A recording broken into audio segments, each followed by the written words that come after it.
Shalom jemaat yang dikasih oleh Tuhan. Shalom. Kita percaya bahwa kasih Tuhan menyertai kita, beserta dengan kita dan menjadi kekuatan bagi kita. Amin ya. Gak terasa kita sudah masuk bulan November, bulan depan Desember, bulan depan lagi kita sudah masuk tahun yang baru ya. Kita percaya bahwa waktu berjalan cepat, tapi kita tidak tahu di dalam hidup kita. Percayalah bahwa ada Tuhan yang selalu bersama dengan kita. Amin ya. Haleluya Yesus, haleluya. Kita mau mulai ibadah kita pada hari ini. Kita mau tinggikan namanya, kita mau agungkan namanya. Haleluya Yesus, haleluya. Kita mau katakan ku bersyukur.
seluruh bumi penuh dengan kemuliaan-Mu Tuhan. Kami percaya itu Tuhan, firman-Mu akan digenapi pada waktunya ya Tuhan. Seluruh umat-Mu di muka bumi ini menjadi yakin dan percaya Tuhan akan adanya Engkau ya Tuhan. Hadirat-Mu, kuasa-Mu Tuhan turun ke atas muka bumi ini ya Tuhan. Kami percaya itu Tuhan. Seperti yang dikatakan dalam firman-Mu ya Tuhan,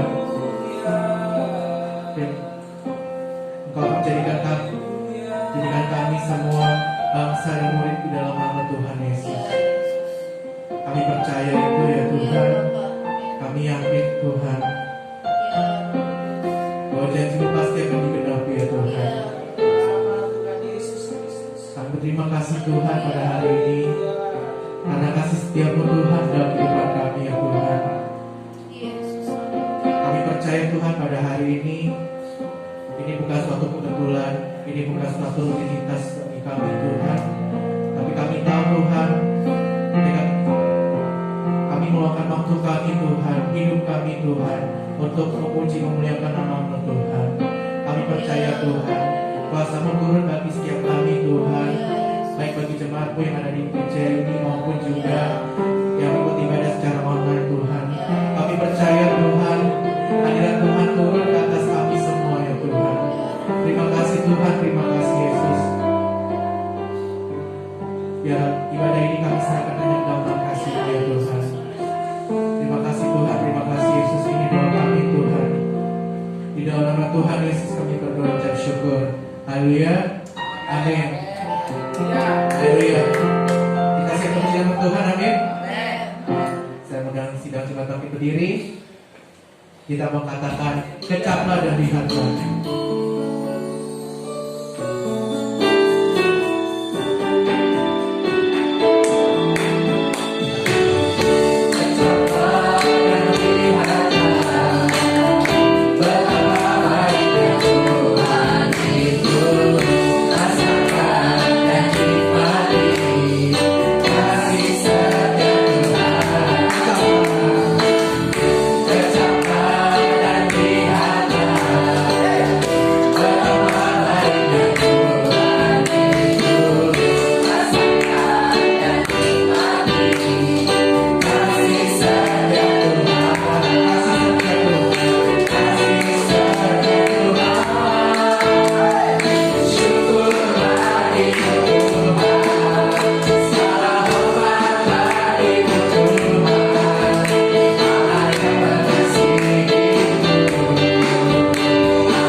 bersyukur karena kita punya Allah yang mengasihi kita, amin ya.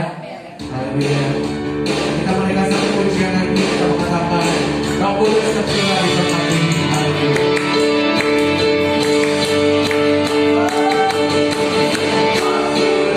Roh Kudus tercurah di tempat ini.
Kuasa Tuhan turun di tengah-tengah kita, amin ya. Haleluya. Dipersilakan duduk.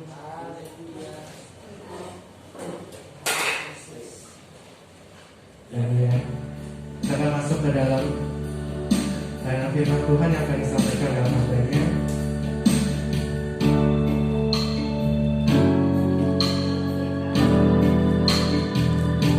Kita mendengar satu pujian waktu Tuhan.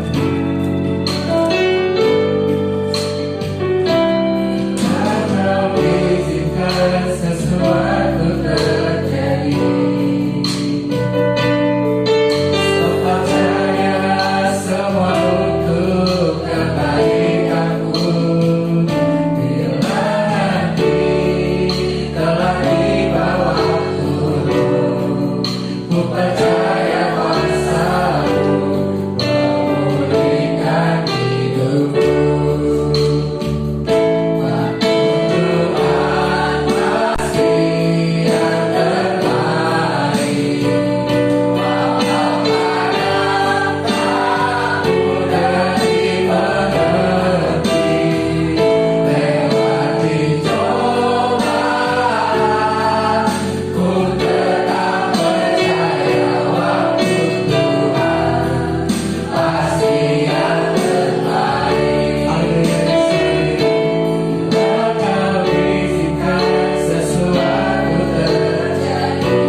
Ajari kami menjadi pelakunya, supaya seluruh kehidupan kami memuliakan nama-Mu. Seluruh waktu ini Tuhan buat Engkau, berbicaralah sebab kami mendengar. Amin. Shalom. Ada sukacita? Amin ya. Mari kita buka kitab Daniel.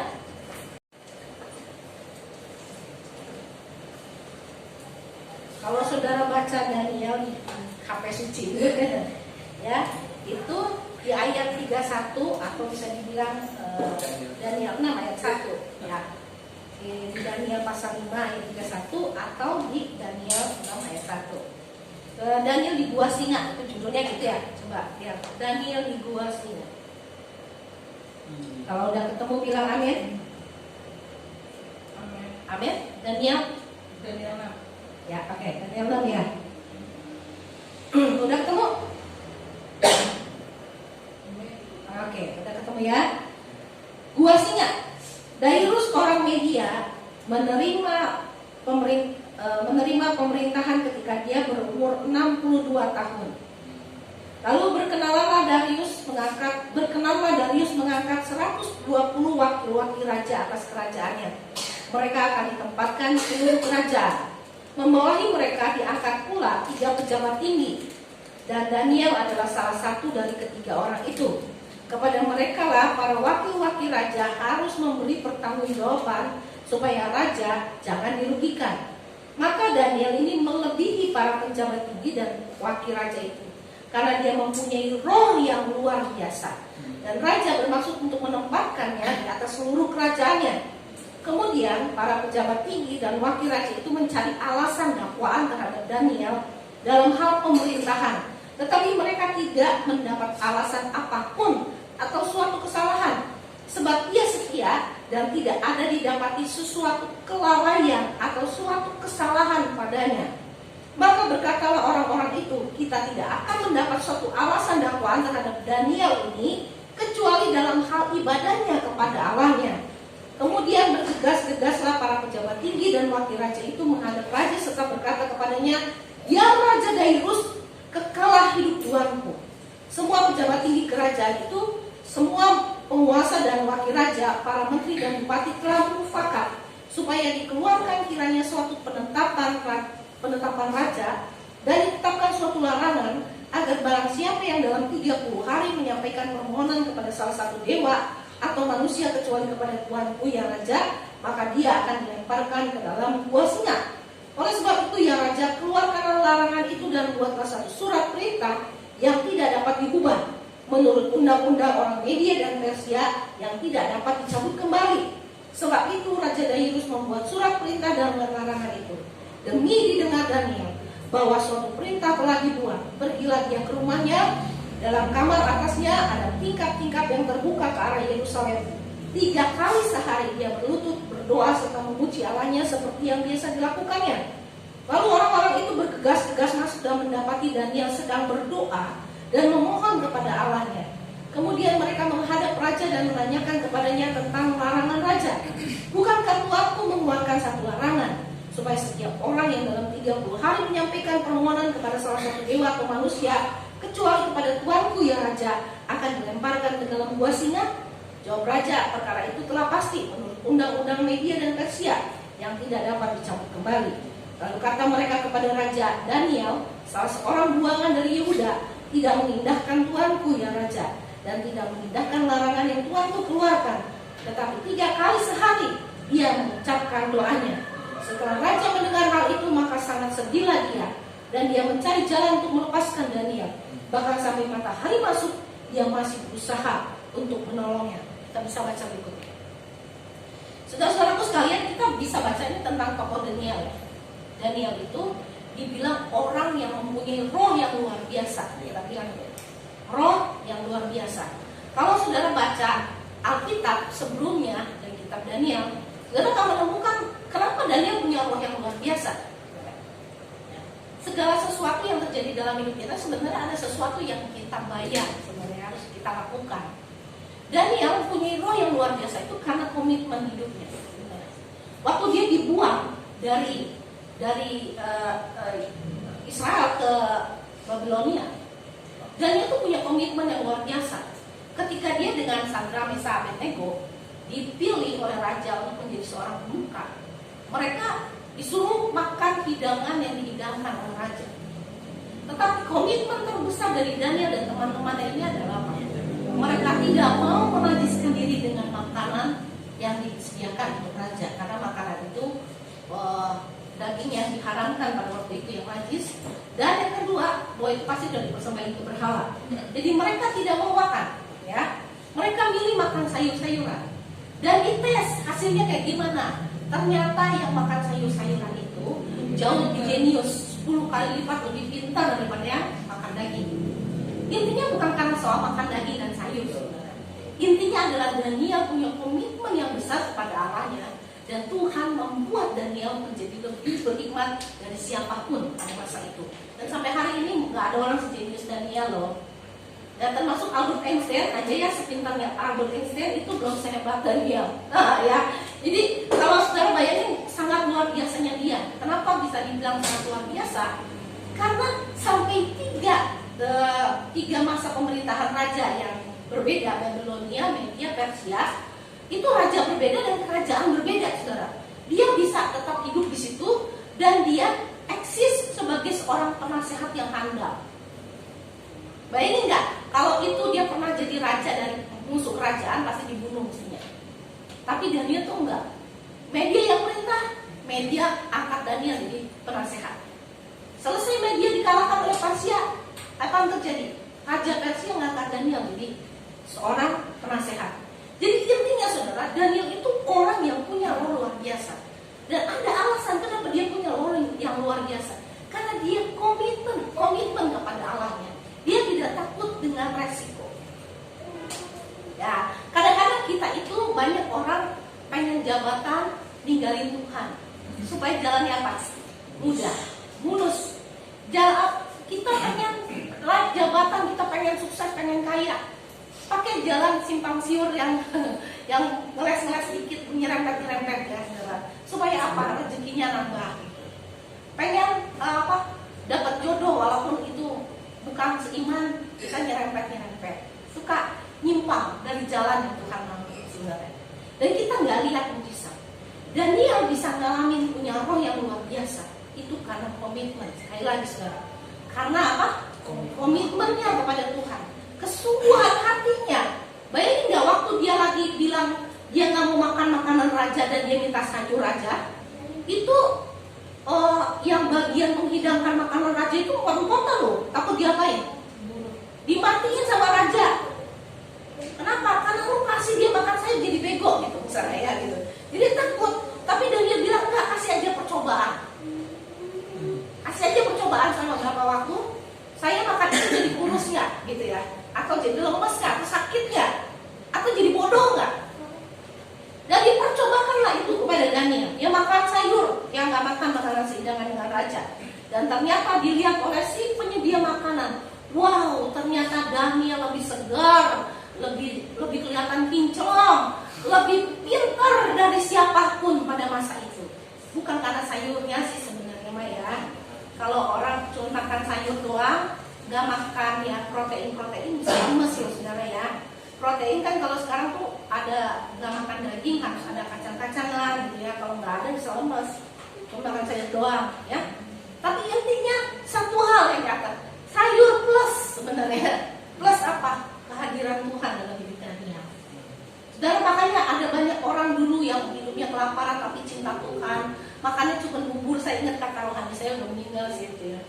Sekeluarga tuh semuanya, bahkan satu masih kakak rohani saya besar pas lagi itu waktu lagi susah mereka ya, itu makannya tiap hari bubur encer, nggak pakai apa-apa loh, nggak pakai apa-apa. Tapi Tuhan kasih apa? Mereka anak-anak yang cinta Tuhan. Mereka pinter-pinter loh otaknya. Kalau menurut orang kurang gizi nggak? Kurang gizi ya?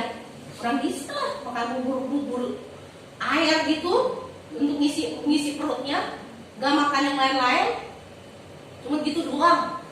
Pergi ke gereja, pulang ke gereja dari Sempur sampai ke Surya Kencana tuh jauh loh saudara. Kebun Raya, kebun Raya Bogor. Itu kalau saudara pernah lihat ada kudunan di samping kiri itu ya, kudunan ke bawah terus ada lapangan. Nah itu namanya daerah Sempur tuh ya. Itu di situ tuh rumah mereka tuh di situ, ke sekitar situ. Jalan kaki ke gereja ke Surya Kencana, pulang lagi jalan kaki, saudara. Ya, makannya cuma sekolah jalan kaki ke Tunas Harapan, ke TH ya, Tunas Harapan kalau sudah tahu. Di Bondongan ya, tapi mereka belum di Bondongan, masih di Surya Kencana tiap hari. Saudara tahu nggak, Tuhan kasih hikmat mereka lebih daripada yang lain. Kenapa? Karena mereka cinta Tuhan. Jadi mungkin saudara susah, menurut manusia kurang gizi, bakal menyakitan setelah tua ya gitu ya, atau apapun. Tapi kalau kau cinta Tuhan, bubur plus Tuhan melebihi makan daging. Betul ya? Sayur plus Tuhan itu lebih dari apapun. Jadi sebenarnya jangan pernah jadikan alasan kekurangan kita untuk meninggalkan Tuhan. Jangan pernah jadikan apapun untuk beralih daripada Tuhan kepada yang lain. Karena di luar Tuhan kamu tidak bisa berbuat apa-apa. Itu sudah dibuktikan oleh seorang Daniel. Nah, karena kesalehannya dibilang, karena dia dengan teman-temannya dipilih menjadi pejabat-pejabat yang punya posisi tinggi, di mana orang-orang ya yang jadi pejabat-pejabat di bawah mereka itu harus kasih laporannya ke Daniel, ya, ke Daniel. Dan mereka tahu bahwa pemegang kunci segala keputusan raja akan terjadi itu seorang Daniel sebenarnya. Karena kalau dia kasih nasihat, raja pasti ngikutin. Itu the power of Daniel, gitu ya. Kenapa dia punya power, perkataannya punya kuasa? Karena hubungan pribadinya dengan Tuhan.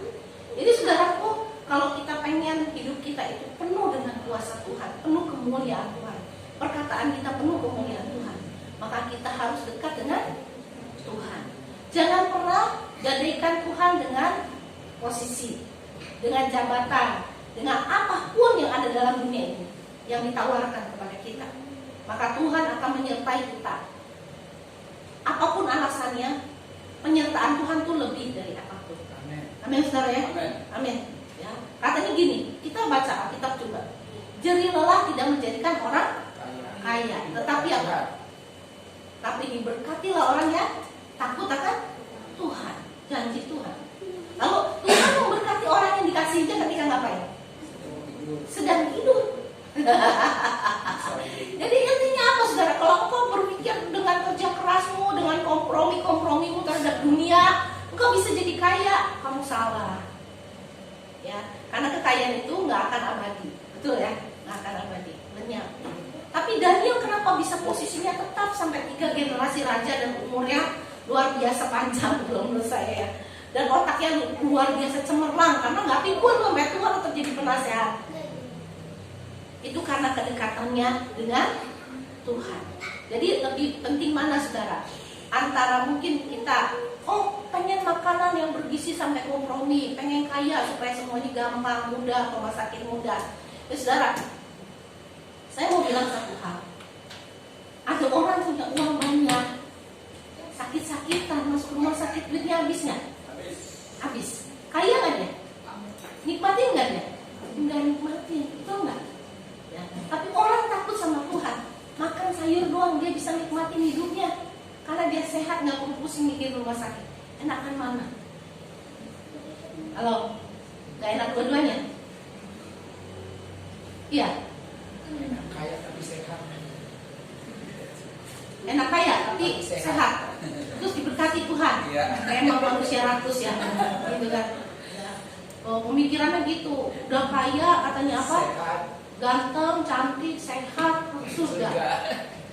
Memang begitu manusia pengennya, yang betul nggak? Ya kan? Nah, tapi jabatan, hal-hal yang istimewa, kekayaan itu bonus sebenarnya. Iya. Betul nggak? Daniel kenapa dipilih jadi penasehat raja sampai 3 generasi, 3 kerajaan? Kenapa? Apa karena dia pintar?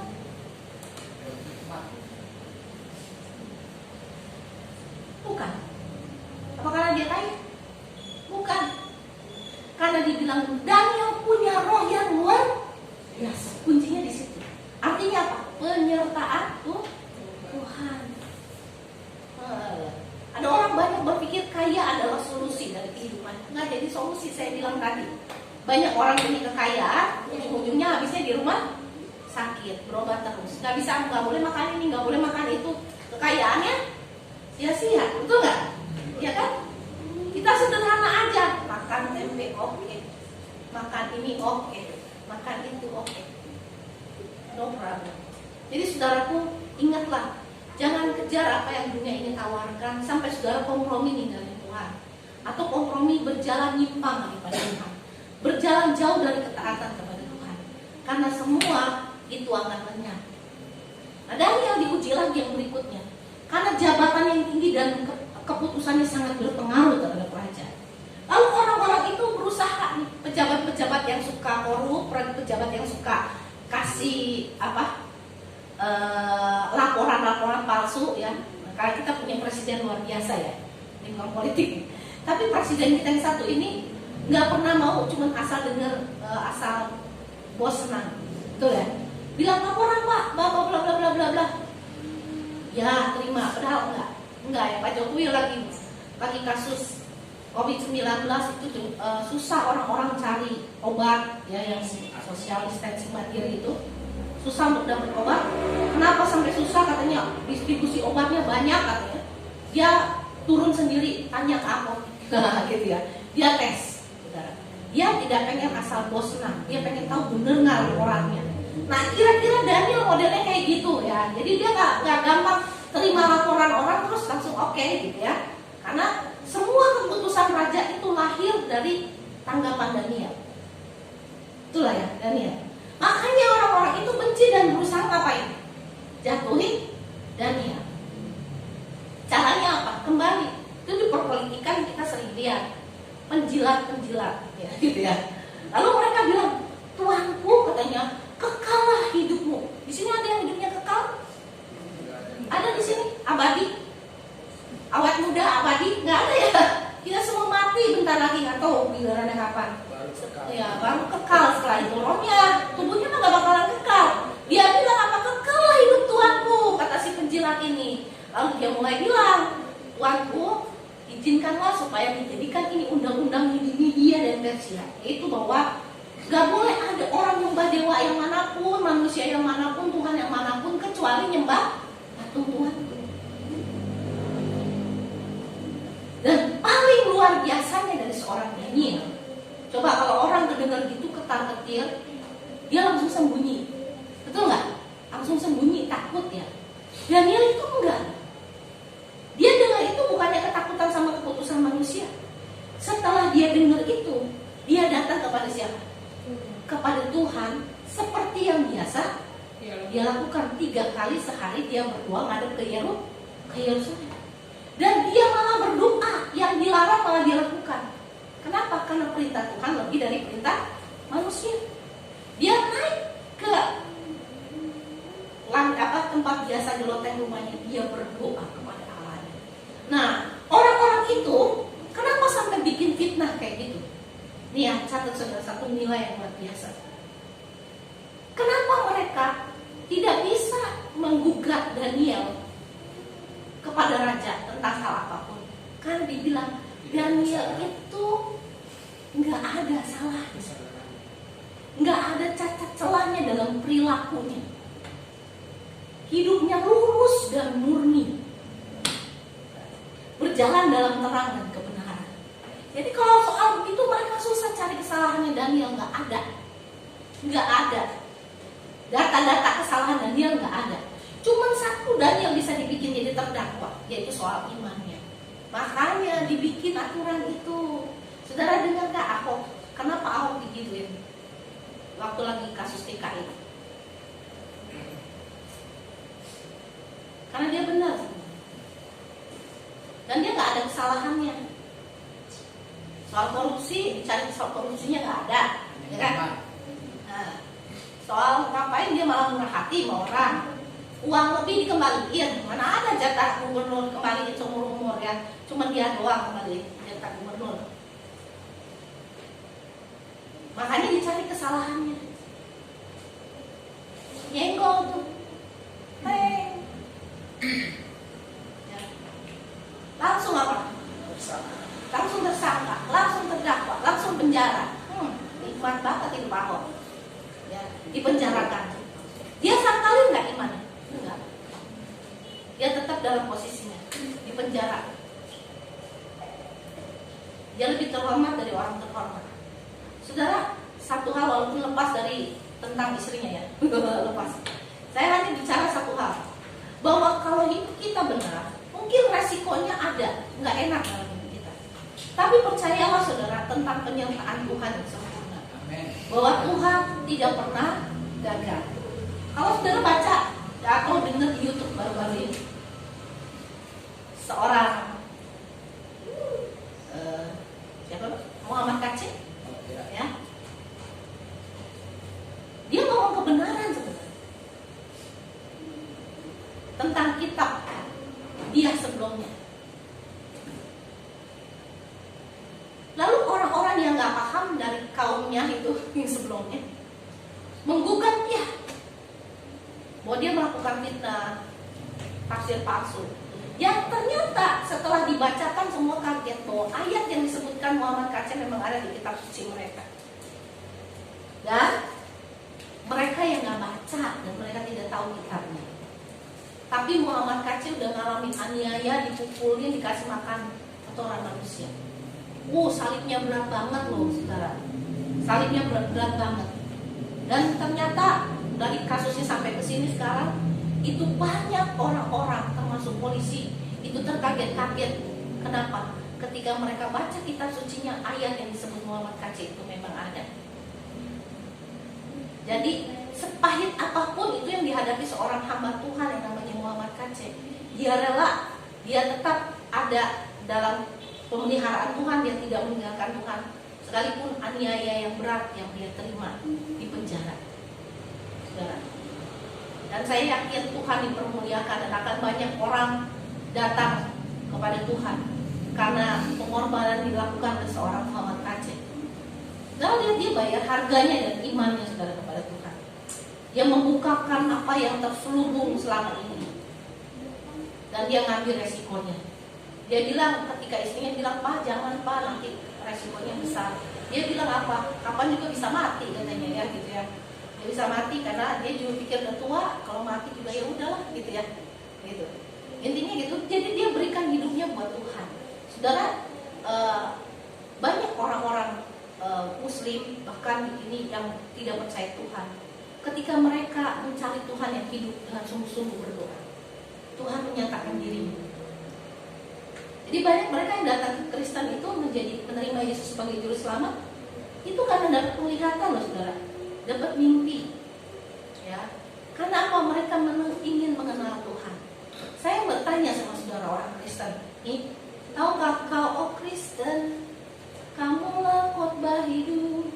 Tahukah kau oh Kristen? Saya suka banget lagu itu, lagi dinyanyiin sama misionaris bule. Ya.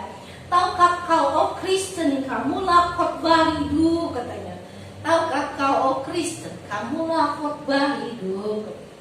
Nah, kita ini khotbah hidup.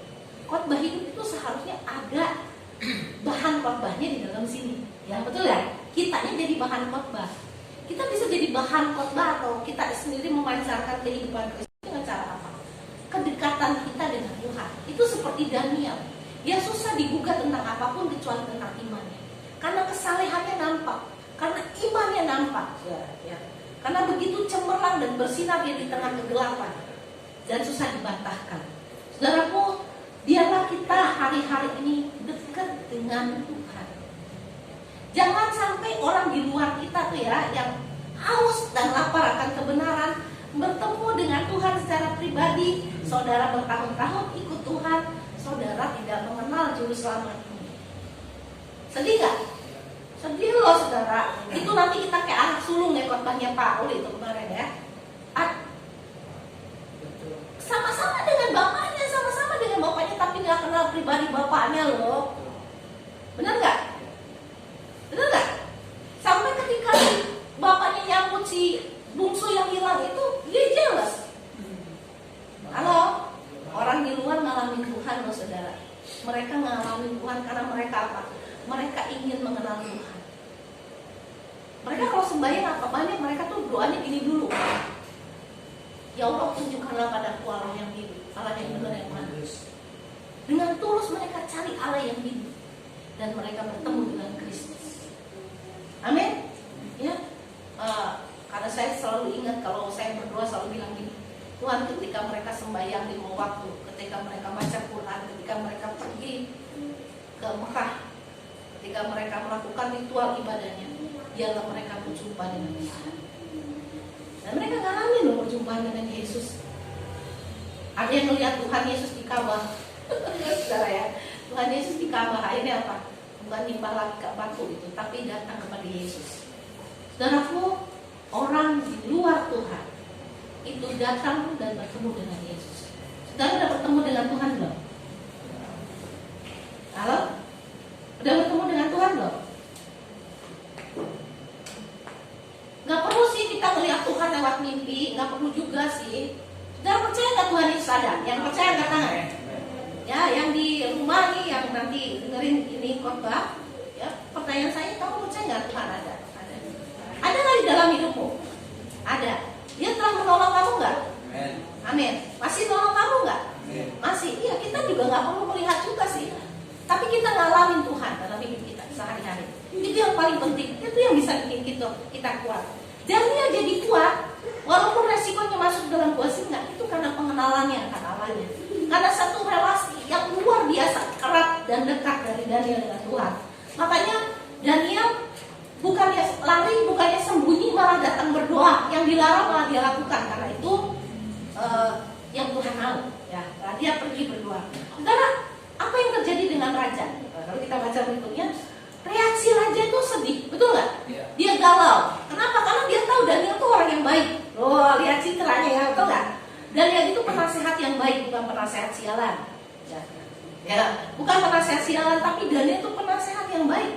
Makanya raja jadi sedih, dia galau, nggak bisa tidur, nggak bisa ini. Tapi mau nggak mau, dia udah bikin undang-undang, udah pakai meterai dia, cincin meterainya itu nggak bisa dibatalin, saudara. Ya, dia udah kasih cincin meterainya dan di stempel, udah nggak bisa deh. Lalu Daniel dimasukin ke gua singa. Siapa yang paling galau ketika Daniel ada di gua singa? Raja.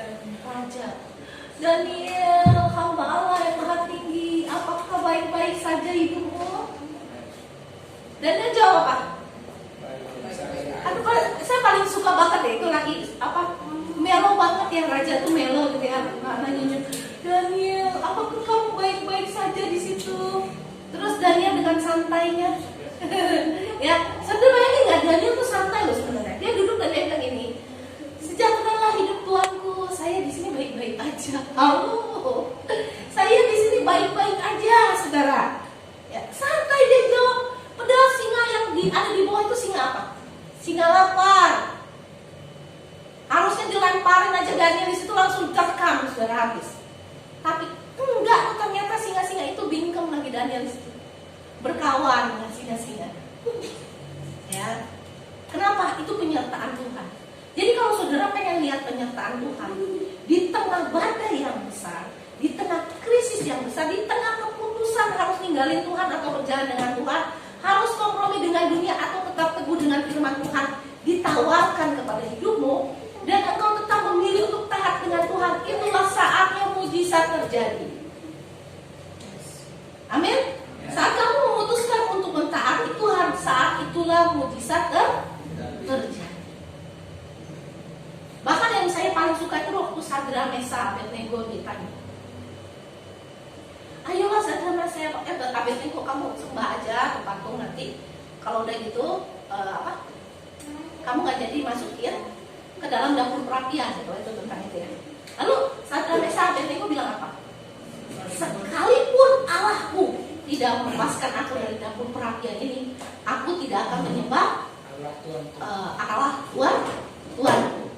Jadi intinya saudaraku satu kebenaran, waktu saudara dan saya komitmen kepada Tuhan untuk mentaati Dia, sekalipun tawarannya kalau kamu kompromi jabatanmu naik, kalau kompromi kamu punya dimudahkan hidupnya, kamu dimudahkan jalannya gini-gini kalau kamu kompromi, tapi kamu tetap pilih untuk mentaati Tuhan, maka saat itulah kemuliaan Tuhan akan dinyatakan di atas hidup kita. Amin, saudara?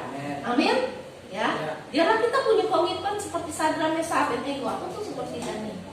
Di saat dunia menawarkan sesuatu atau dunia menekan hidup kita untuk kita kompromi, kita tetap kepada keputusan untuk mentaati Tuhan, maka Tuhan akan menyatakan kuasanya yang luar biasa di atas kehidupan kita. Amin, saudara?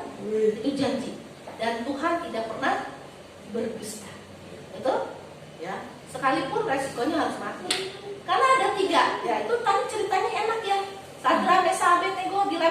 dalam dapur perapian. Terus apa yang terjadi?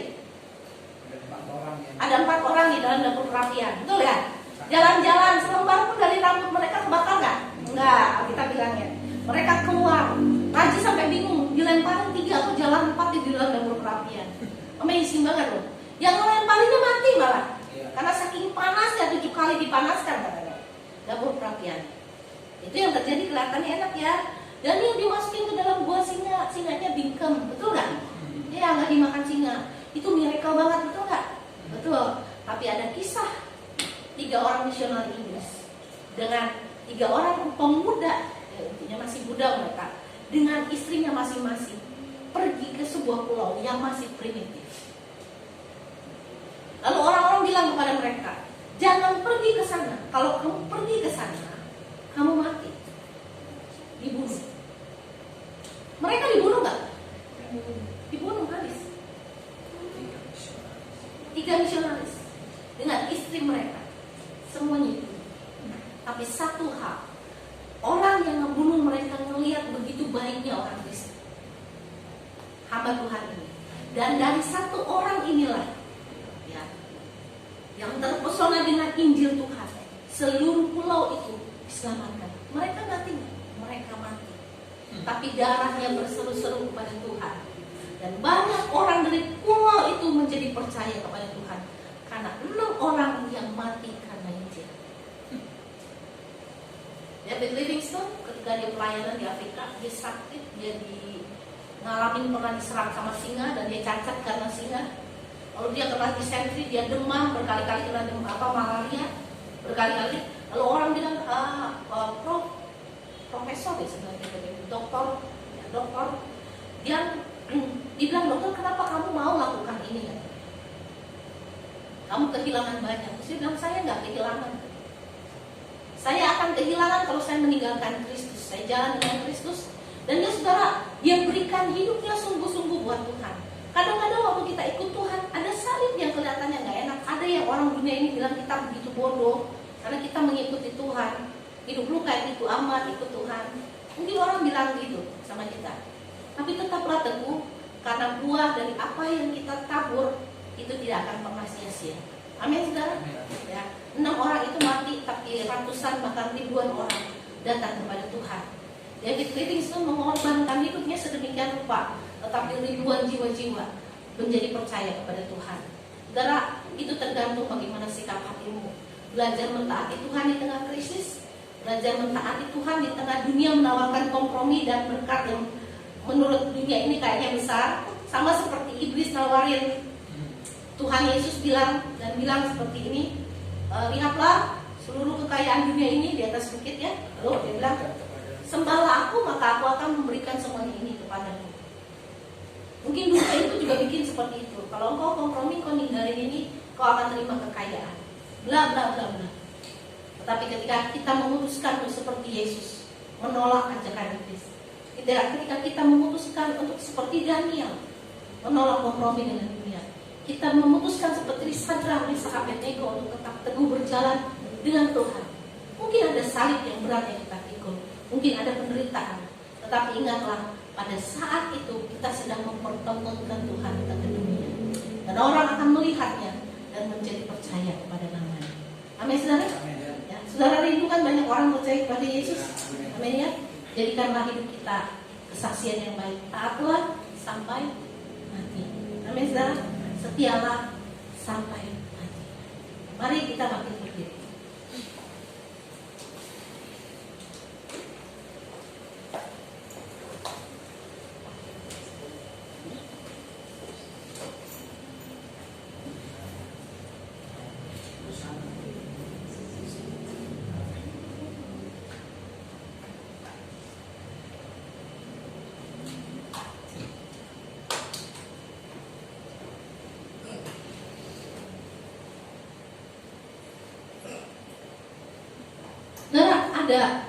Ada keputusan-keputusan di luar kita yang membuat sesuatu yang buruk sepertinya tidak bisa beralih dari hidup kita, karena itu sebuah ketetapan, sebuah situasi yang mengikat, yang menurut manusia tidak mungkin diubah.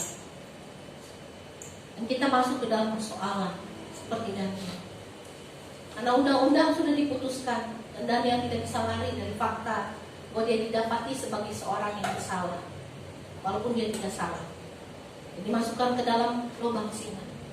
Tetapi ketika Daniel tetap belajar mentaati Tuhan, situasi yang tidak mungkin, situasi yang paling sulit sekalipun, disitulah Tuhan menyatakan kemuliaannya. Tuhan melepaskan Daniel dari sanksi yang dibuat oleh orang-orang yang jahat.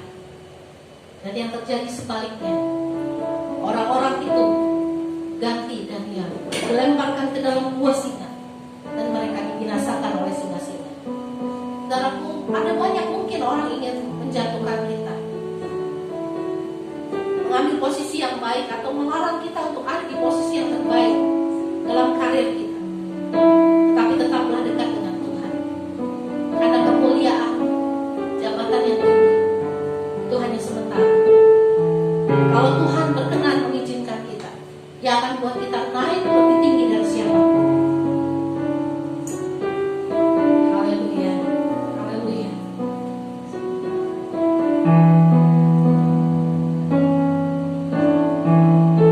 Bapa di surga, ajari kami untuk belajar seperti Daniel, seperti Sadrak, Mesak, dan Abednego, atau seperti hamba-hamba Tuhan yang mereka berkorban demi Injil Tuhan.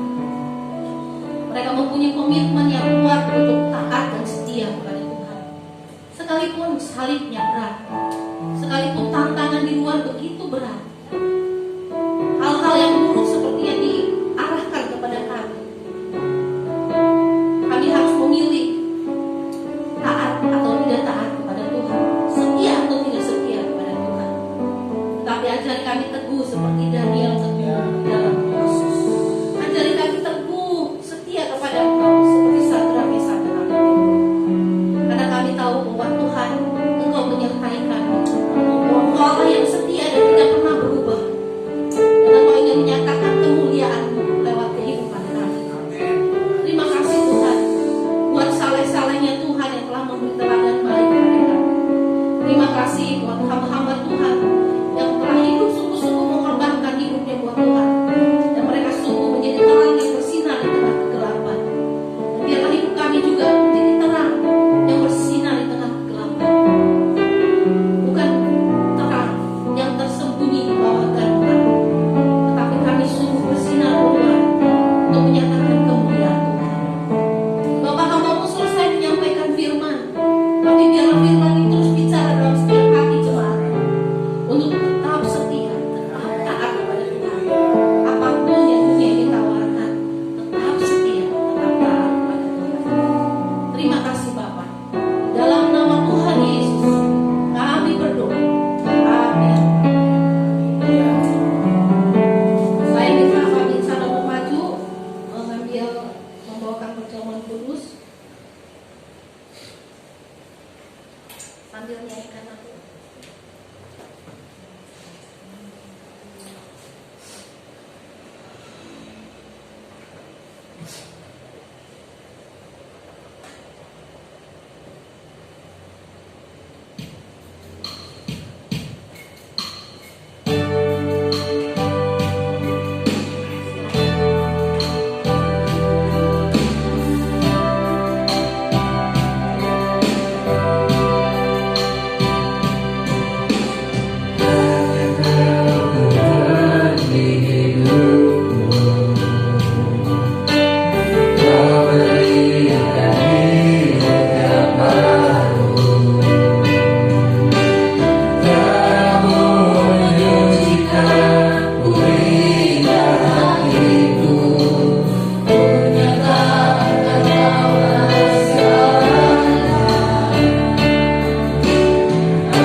aku teruskan kepadamu telah aku terima dari Tuhan, yaitu bahwa Tuhan Yesus pada malam waktu ia diserahkan mengambil roti, dan sesudah itu dia mengucap syukur atasnya, dia memecah-mecahnya dan berkata, inilah tubuhku yang diserahkan bagi kamu, perbuatlah ini menjadi peringatan akan aku. Mari kita makan dengan iman.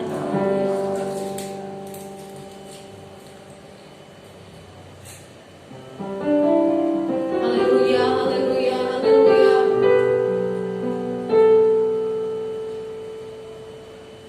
Haleluya, haleluya, Yesus, haleluya. Terima kasih Tuhan buat tubuhmu. Demikian juga dia mengambil cawan sesudah makan, lalu berkata, cawan ini adalah perjanjian baru yang dimeteraikan oleh darahku. Perbuatlah ini setiap kali kamu meminumnya menjadi peringatan akan aku. Sebab setiap kali kamu makan roti ini dan minum cawan ini, kamu memberitakan kematian Tuhan sampai ia datang. Mari kita minum dengan iman.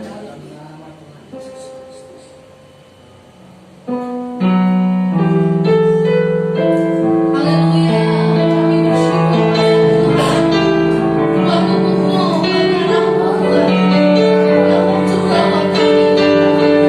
Terima kasih Engkau setia Tuhan. Terima kasih Engkau mempertemukan kami. Terima kasih Engkau menguatkan kami. Terima kasih Engkau melepaskan kami Tuhan. Haleluya. Haleluya, haleluya. Haleluya, Yesus, haleluya. Haleluya, haleluya. Yesus, haleluya. Haleluya. Terima kasih Tuhan. Yang sakit disembuhkan, yang lemah dikuatkan, yang terikat dilepaskan di dalam nama Tuhan. Haleluya. Yesus, Engkau setia Tuhan,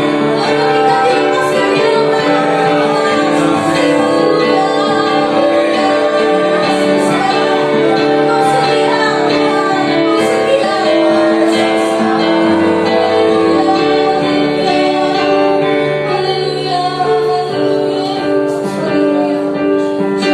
haleluya, Yesus, haleluya. Terima kasih Bapa, terima kasih.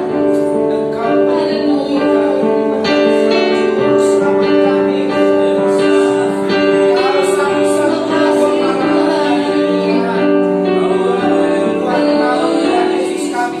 Terima kasih Tuhan. Haleluya. Bapa, sekali lagi kami bersyukur. Kami telah disembuhkan oleh Tuhan. Kami telah dikuatkan. Kami telah diberkahi. Kami telah penuh dengan Roh-Mu Tuhan yang memberi kami kemenangan. Terima kasih buat kasih dan pengorbanan-Mu.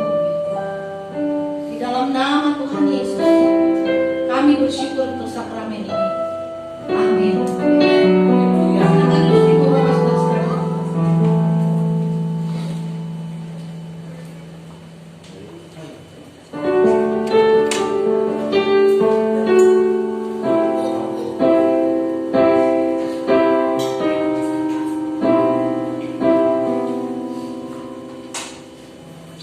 Haleluya. Terima kasih kepada Ibu Gembala atas firman-Nya pada hari ini. Kita percaya kita semua diberkati, amin ya. Haleluya. Kita juga ucap syukur kita bisa diberi kesempatan untuk bisa menikmati perjamuan. Kita percaya bahwa kita sudah menerima hidup yang baru. Kita menerima berkat dari Tuhan. Ya, amin. Haleluya. Selanjutnya kita memberikan persembahan. Mari kita bersatu di dalam doa. Bapa yang berada pada surga, yang kami sembah di dalam nama Tuhan Yesus, kami mengucap syukur dan terima kasih karena kasih setia-Mu Tuhan dan firman kami Tuhan sampai pada hari ini. Terima kasih pada hari ini Tuhan kami bisa memuji memuliakan nama-Mu Tuhan. Kami juga sudah melihat berkat-Mu lewat firman yang sampai hamba-Mu Tuhan. Kami percaya Tuhan bahwa kami tetap hidup setia Tuhan, dapat kehendak firman-Mu Tuhan dan kehidupan kami ya Tuhan. Kami juga setelah perjamuan-Mu Tuhan, kami percaya Tuhan bahwa perjamuan pada hari ini Tuhan, kami diberkati ya Tuhan. Terima kasih Tuhan, terima kasih Yesus. Kami dipulihkan, kami dikuatkan kembali ya Tuhan. Serta kami yang kami persembahan Tuhan pada hari ini, Tetapi setiap semen yang diberikan pada hari ini adalah dapat dipakai untuk memuliakan nama Tuhan di tempat Ya, ini. Yesus. Biarlah berkat-Mu Tuhan boleh ada bagi setiap kami dimanapun Ya, kami berada Yesus. Tuhan. Terima kasih Tuhan, terima kasih Yesus Indul kami Tuhan. Di dalam nama Tuhan Yesus kami mengucap syukur. Amin. Kita berikan satu pujian kecaplah dari hati.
Shalom.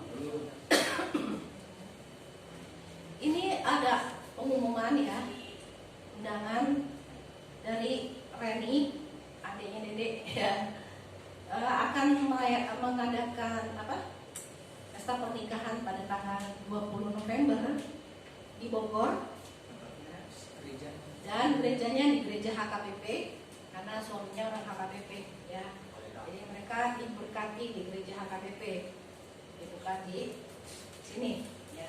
Dan Reni memang sudah undurin diri karena kalau di HKBP itu orang kalau mau diberkati di HKBP mereka harus dua-duanya harus berjemaat di HKBP gitu ya. Jadi sama kayak kita juga kan, kalau orang mau di kita, mereka berdua harus sama-sama memutuskan untuk jadi anggota jemaat. Nah sama kayak gitulah yang terjadi dengan Reni. Nah, kita ikut bersuka cita, mereka menikah, mereka ada di dalam Tuhan. Paling penting ya. Jadi undangan ini untuk jemaat, seluruh jemaat guys ya. Kita akan bangkit berdiri saudara. Saya juga ingin memberitahukan bahwa Desember ini kita tidak akan mengadakan ibadah malam tahun baru, malam Natal ya, malam Natal tanggal 24 malam. Karena masih situasinya yang belum kondusif ya, jemaat banyak yang belum bisa beribadah juga. Nanti kita hanya bikin acara-acara tapi nggak ada yang banyak hadir juga percuma ya gitu ya saudara. Jadi kita mungkin kemungkinan besar tanggal 24 itu kita pakai Zoom meeting gitu. Tapi ibadahnya, ibadah Natalnya, ibadah yang bukan perayaannya itu akan diadakan minggu sebelum tanggal 24. Itu tanggal berapa? Tanggal 24 kali ya? Hari Jumat. Nah, hari minggunya tanggal berapa dan?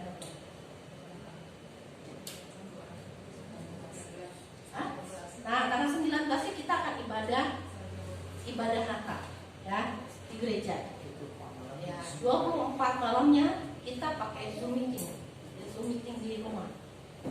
Kita akan mengucapkan selamat hari Natal di sana. Ya. Oke ya, saudara ya. Ya, jadi supaya apa? Kita melakukan efisiensi karena tanggal 24 malam kemungkinan besarnya kita bukan takut sama hujan, tapi prediksi dari BMKG itu sore-sore kalau kita ngadain malam tahun baru biasanya bikinnya sore ya. Nah itu curah hujannya lagi luar biasa gitu. Di bulan Desember penghujung menuju 2022 kita berdoa supaya nggak ada yang kena bencana alam, betul ya, karena saat ini di mana-mana di seluruh Indonesia, di banyak negara, di banyak bagian Indonesia, bahkan di luar negeri, di bangsa-bangsa di dunia, itu sedang mengalami fenomena alam yang luar biasa, bencana yang tidak pernah terduga sedang terjadi. Berdoalah dan berjaga-jaga. Berdoalah dan berjaga-jaga. Saudaraku, lakukan sekali lagi, berdoalah dan berjaga-jaga. Bukan saatnya main gereja-gerejaan, bukan saatnya main rohani-rohaniawan, tapi sungguh-sungguh dekat dengan Tuhan. Karena Tuhan Yesus benar tidak.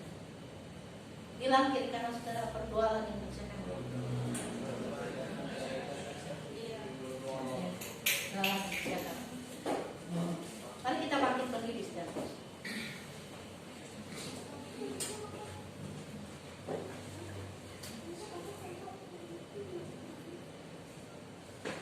Haleluya, haleluya, haleluya.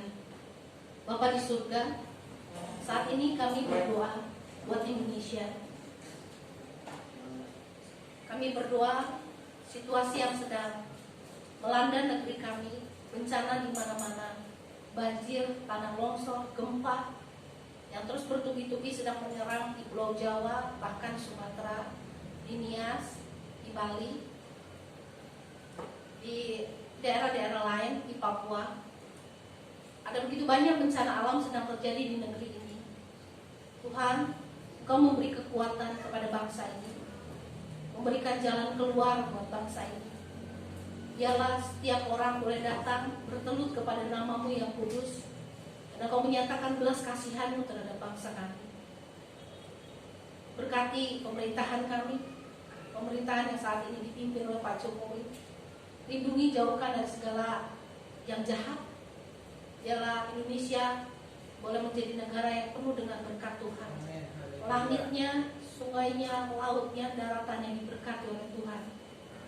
Bapak, kami berdoa buat kami, anak-anak-Mu di arah sini, dan anak-anak Tuhan di gereja manapun, di denominasi manapun. Ajari kami untuk menjadi saksi-saksinya Tuhan. Ajari kami untuk hidup takut akan Tuhan.